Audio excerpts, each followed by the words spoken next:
Yeah.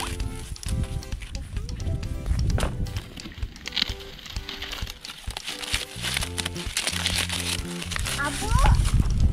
Natutuyo ng ating mga mais.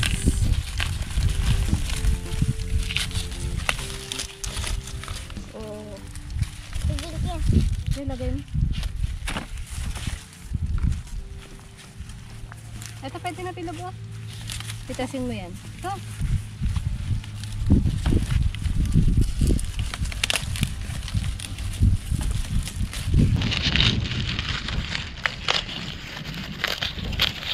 Kukuha lang tayo mga kabukid sa ating panlaga para sa ating merienda mamaya.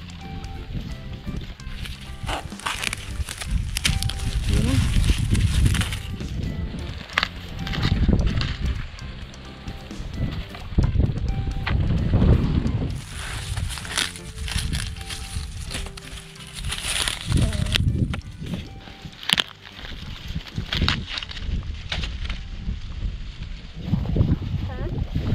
Sunod na yan, mura pa, pang gulay na lang natin. Walang laman.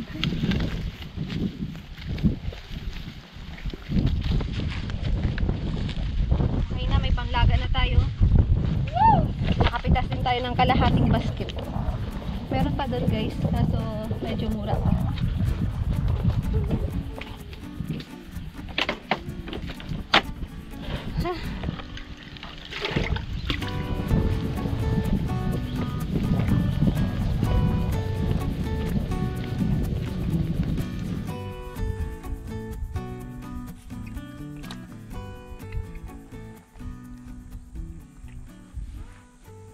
Uhaw na uhaw ang ating kalabaw mga kabukids.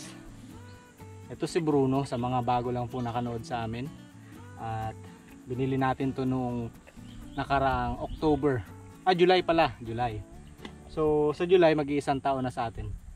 Malaki na yung pinagbago niya guys. Lumaki na yung katawan. Yun nga lang ngayon medyo payat siya. Gawa ng masyado yung tagaraw. Kunti yung nakakain. So kung mapapansin niyo sa paligid natin, no, yung kanyang mga kinakaing damo manilaw na. So kunting-konti talaga sa ngayon. Kaya mamaya ang plano namin ay kukuha kami doon ng mga damo sa malapit sa sa sasaan. At kasi magaganda doon yung damo para maibigay natin sa kanya. Nabibiti na siya sa pagkain. Kung kita na yung buto niya. Karamihan ng ngayon ng kalabaw ganyan. Sa sobrang init ng panahon. Wala nang makain halos. Pero pagdating ng tag-ulan, gaganda naman yung kanya katawan. Tapos ka na? Uhaw na uhaw.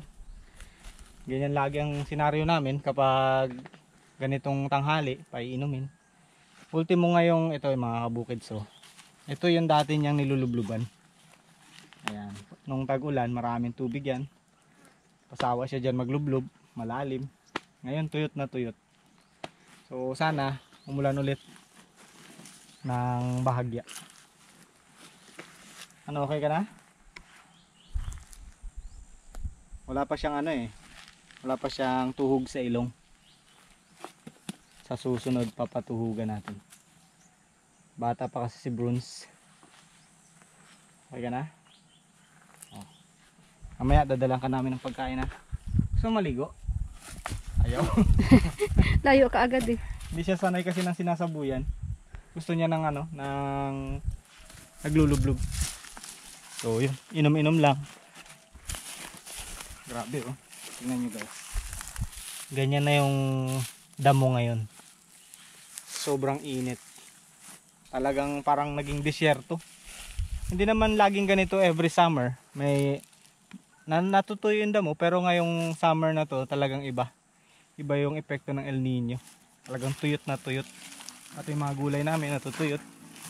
Yung mga pati ibang hayop kawawa rin. Pati ngayong mga kasoy ngayon dati malalaki yung bunga niya, ngayong panahon na to sobrang liliit.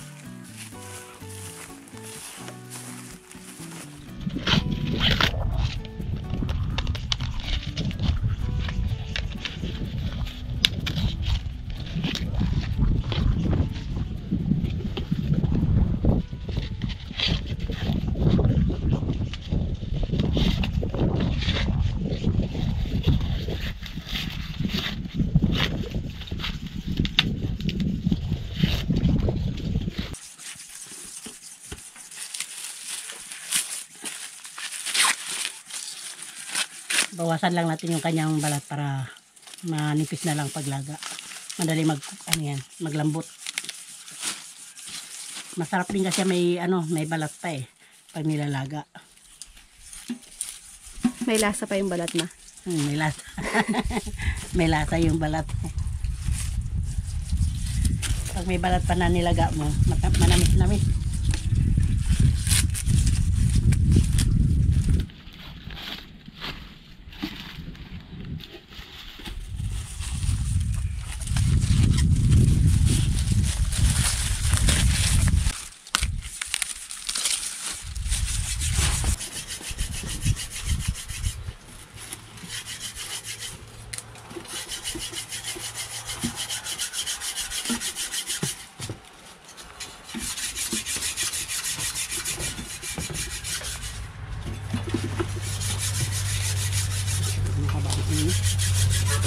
Balat para na itong kaya ay, may laman ba? Parang wala. Walang laman? Parang walang laman uy, wala. Wala nga. Hindi nagkalaman. Hindi nagkalaman, kaya pala ang tangkad-tangkad niya ayan, wala palang laman.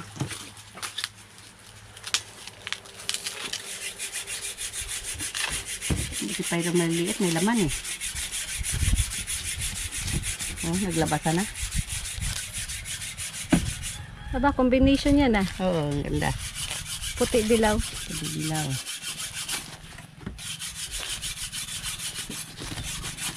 Ayan.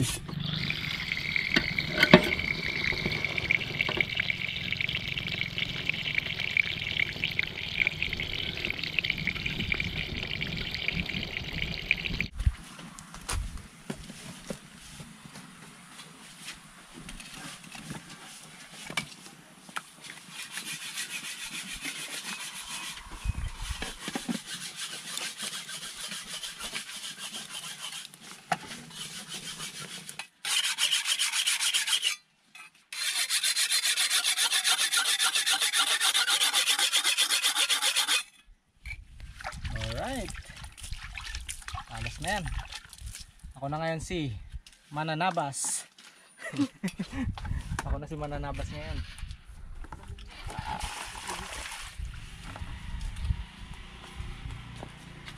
Okay. Tara. Ako po. Layo pa Baka may akin.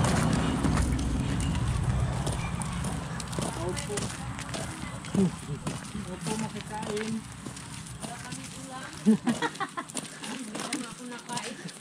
Maghingi sana kami ng damo nyo. Diyan. Yung marabong nyo dyan, sa gilid. Pakain lang namin sa kalabaw. Hindi ko magkarabat. Ito, nadadaanan namin dito. Sabi ko maganda itong pangpakain sa kalabaw Gagapasin Oo. Kami na maglinis. Sa burda to, ayahay na ako. Wala nang yun yun, sa may pilapil doon. Sige. Lalo, conforme damo na, maninay. Kung may madaan na kaming saging dyan, kunin na rin. Baka may hinog na. Ay, may aso dyan dito sa kabila. Saan ang aso? Ayun no, naghahataho lagi. Wala nang kami dito Yan, kidalay namin dito sa biro, no? Ay, green.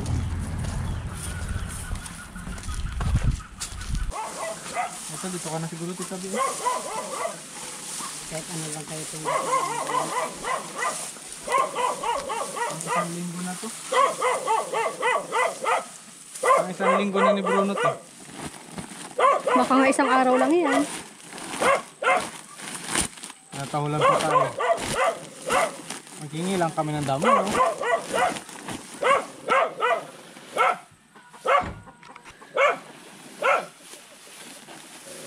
Dito na muna tayo, sa dinadano.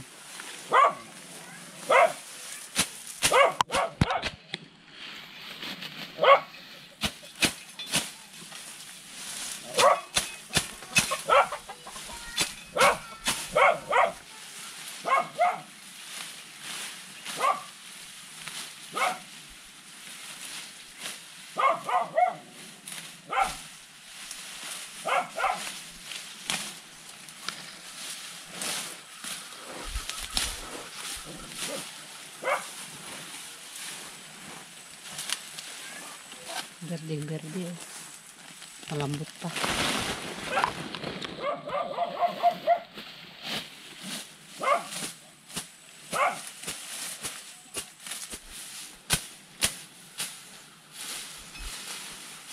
Diretso ano na kagad itong mga kabukids.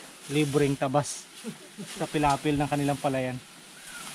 Ito ay palayan din ng lolo namin. Yung kapatid ni Lolo Papa na papa ni Mrs. Sarabas. Ito yung bahay nila. So nakahingi tayo ng damo. At hindi agree yung aso nila. Ayaw mamigay.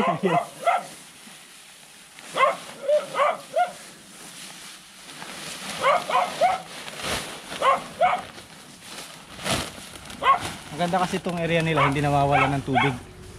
Kaya yung damo naman, hindi rin nawawala. Malapit sa kanipaan. Nandun, papunta yung sa saan. Ayun, nakikita. Oh. Ang ganda ng ano nila na to, area. Malapit sa ulam.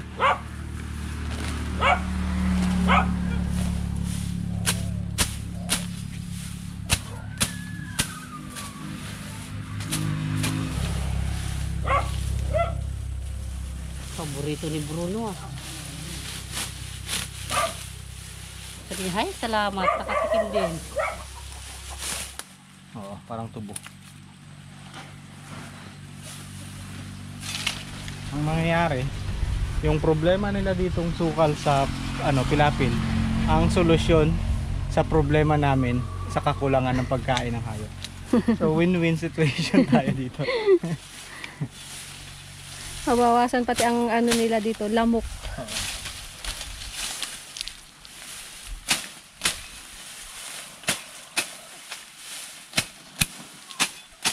Ito na rin kasi yung pinakamalapit na makukunan ng magandang damo. Ayan.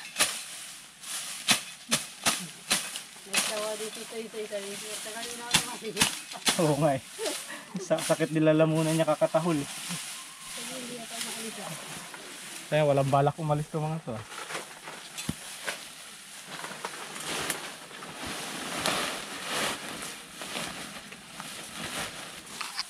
Dito sa kanila walang tigil ang palay, no? Oo, wala. Ang gandang tubig dito. Tuloy-tuloy. Saktong-sakto pala to pag nalinisan natin to dun. Yung problema sa insekto, mababawasan. Kasi dito tumitira yung mga insekto sa masukal. Makakahingi na tayo ng parte ng palay. Nakahambang na magtabas. Nanghingi pa ng parte, no?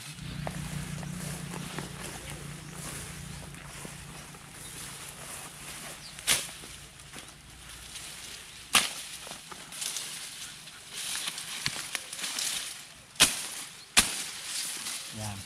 Ito yung tigbaw mga kabukids. So para iba-ibang flavor ang may bigay natin sa kalabaw at kambing. Meron din tayong tigbaw.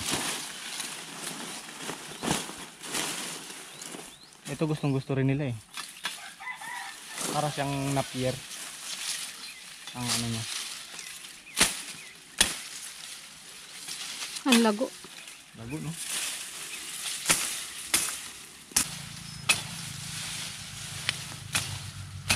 Yan.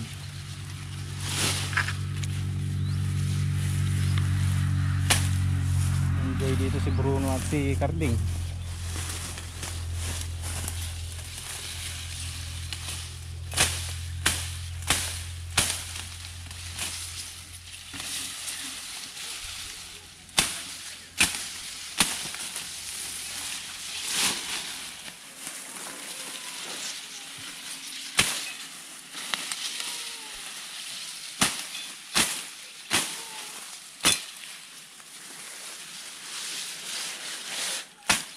Tapos meron din dito mga ligaw na ano. Yan o yung fern. Yan, masarap yan mga kabukid. Sa susunod kukuha tayo niyan. Pang ulam.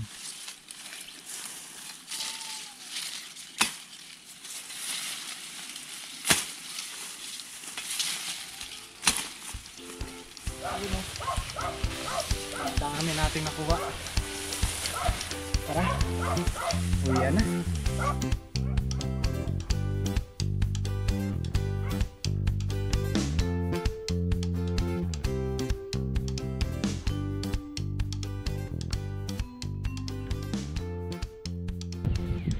Excited ka na? Excited ka na, Bruns? Okay. Ano nga bulak? Nagulat siya, ang lalaki ng damo.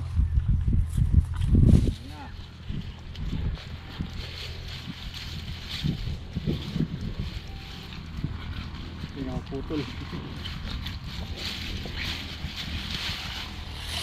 Sabor? Pati lubid niya, kaya niya.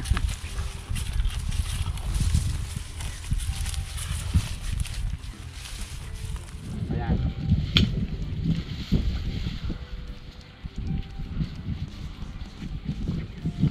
Ito. Oh, yun. Ay, nabitawan ko rin. Sorry ha. O yan.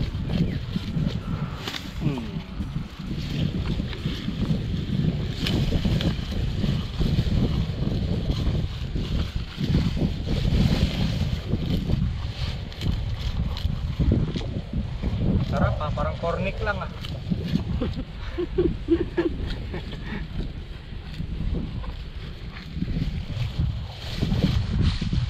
Bigyan din natin ng konti si Carding.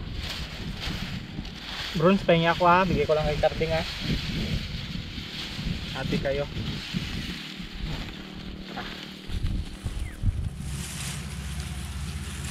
Ayaw niya na. Kapit mo. Naputol. Ay, napahirapan mo man siya. Lapit mo lang na ganyan, no? Para hindi siya mahirapan. Oh, hard. Hindi niya maubos-ubos yung sa bibig niya.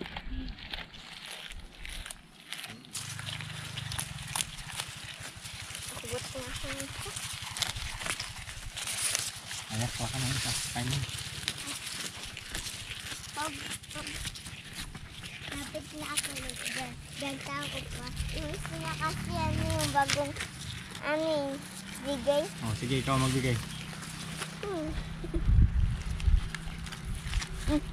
Oh, Ay, muntik pa ako. Ay, kaya ka pala ni Carding eh. gusto mo ma? Ganyan.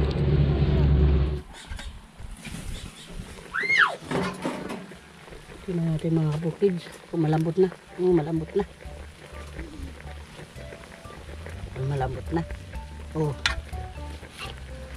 Pwede na. Saan yung kay Bilog dyan, ma? Ito oh. Pares ko sila ng ngipin niya. Ayaw ko gusto. Ito meron din oh. Ngiti ka, Bilog. Ngiti. Ngiti ka dali. Merienda tayo. Yan oh.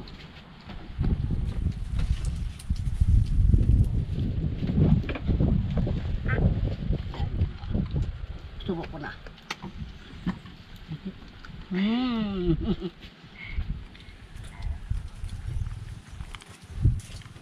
Malambot pa rin.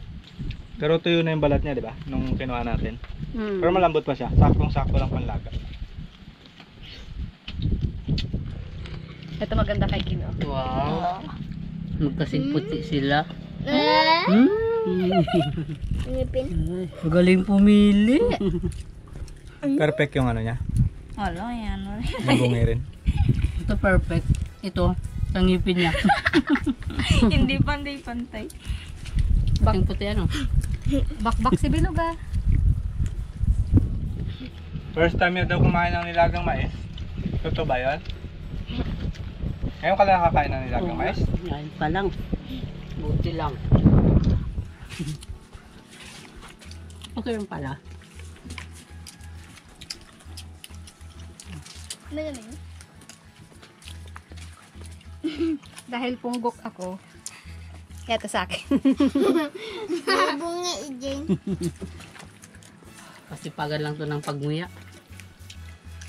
Asa?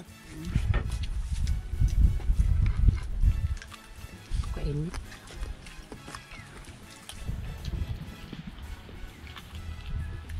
Sarap. Malagkit siya. Malagat, no? Sarap. Merienda, guys.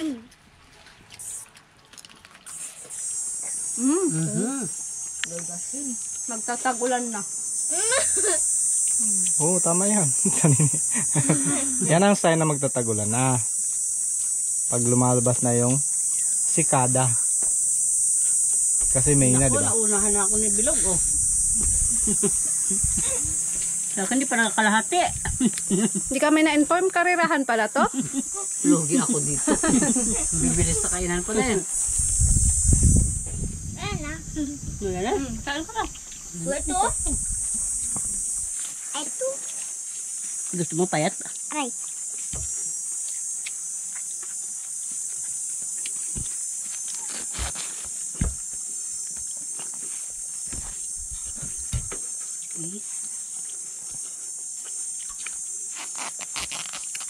Aray.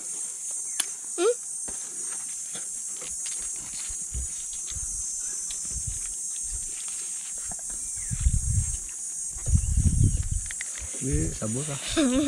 Kala ko si Titoy ah.